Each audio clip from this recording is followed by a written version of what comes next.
how much carbohydrate should you consume while you're competing? It's usually 30 to 60 grams per hour. You're limited by how readily you can move that food from your stomach and be absorbed by the small intestines. That's a limiting factor. There's some studies that show some people can even go 30 to 90 grams per hour. And that's just individual differences. And you should, there again, experiment with what types of foods work for you. So they can be gels, liquids, bars, whatever works best for you. And it can be simple sugars as well, because those just can be broken down and used for glucose. And it's not much the concern with the insulin release, because you already are using the glucose.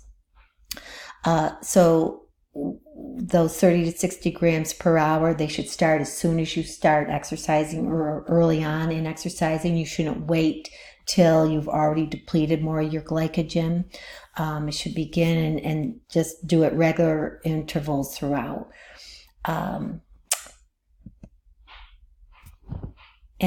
post-exercise is really important to restore your glycogen store. So you've been working out, or you've been training, you've been in a competition, and your glycogen stores are really low. It can take 20 to 24 hours to restore your glycogen levels.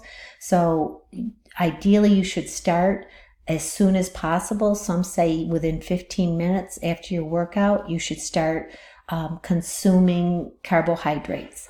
The amount of carbohydrate that you should consume is usually 1 to 1.2 grams for every kilogram every hour for 4 hours is what you should take in. They should be carbohydrate-rich foods. Obviously, if you have more nutrition in them, the better off, but any carbohydrate is going to help you replenish your glycogen.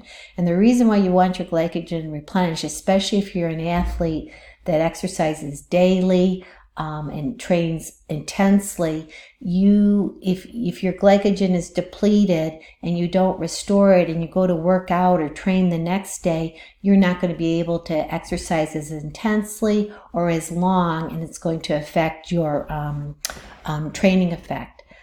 So some of the things I want to add about that post-exercise snack is that it can also be combined with a protein, so it can be glucose and a protein combination. Same with right before exercise. We always told people don't have right before you start your competitive event, not to have a carbohydrate, because of the insulin release would cause a lowering your blood sugar. But they've been doing some more studies that have shown that some foods, some people can have a source right if they're exercising immediately after they eat it. But you always have to consider how you're going to feel. Now, eating before, within those 4 hours before, is you're trying to top off your glycogen and your blood sugar right before your event, but also to have feelings of fullness, and so you don't get hungry while you're competing. But you always have to balance that with any GI upset. So that's why athletes should always experiment and see what foods work for them individually. And just an additional comment is that when people are cutting their calories, trying to lose weight or make weight for a team, if they don't take in enough carbohydrates, they might then be apt, their body will go to breaking down protein or muscle in an effort to meet their energy needs. So it's always best to lose weight before the season, because you might lose muscle. The other additional comment I want to make is, with people are so preoccupied with protein consumption, and it's not protein that's your energy source. It's not what's fueling your physical activity or your exercise or your training. It's the carbohydrates. So when people are taking in an excess of protein, they are not consuming as much carbohydrate, and then they don't have the blood sugar and the glycogen stores to fuel as intense an effort, and then it can affect their training effect.